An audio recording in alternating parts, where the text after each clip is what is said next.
Moksha Sanyasa Yoga is the title of the 18th and final chapter of the Bhagavad Gita, an ancient Hindu scripture.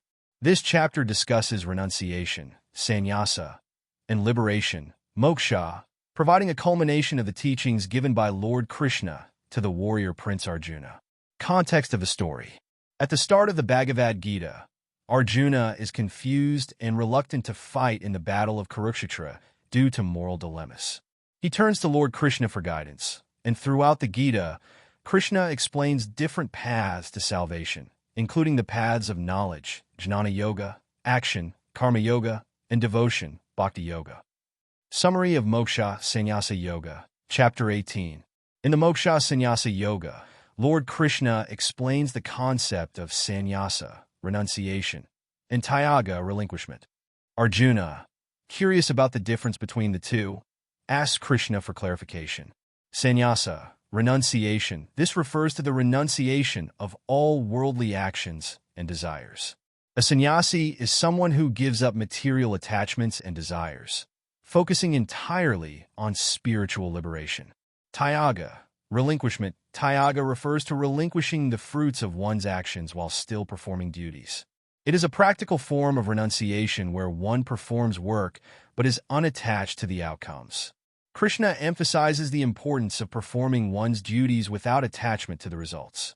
He explains that not all actions should be abandoned.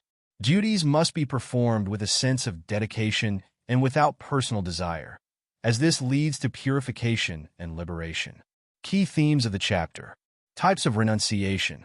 Krishna describes 3 types of renunciation. Tamasic, ignorant renunciation, when a person abandons duties out of ignorance or laziness.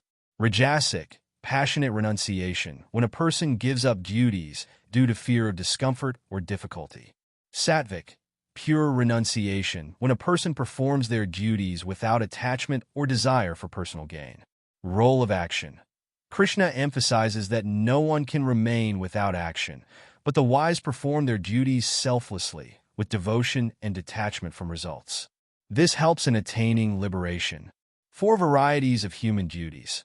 Krishna explains that each person's duties are based on their nature, guna, and station in life, varna, but all can reach liberation through their dedicated work if they do it without attachment. The path to liberation. Krishna concludes by stating that through devotion, bhakti yoga, and surrender to God, one can achieve moksha, liberation. Arjuna is urged to act with dedication and faith in Krishna's teachings, which will lead him to eternal peace. Krishna's final advice. At the end of the Gita, Krishna encourages Arjuna to rise and fight, but to do so without selfish motives, fulfilling his dharma, duty. He assures Arjuna that by surrendering to God, all sins will be absolved, and he will attain liberation. Takeaway of Moksha Sanyasa Yoga. The final message of the Gita is one of balance. Living in the world, performing duties, but without attachment to material results.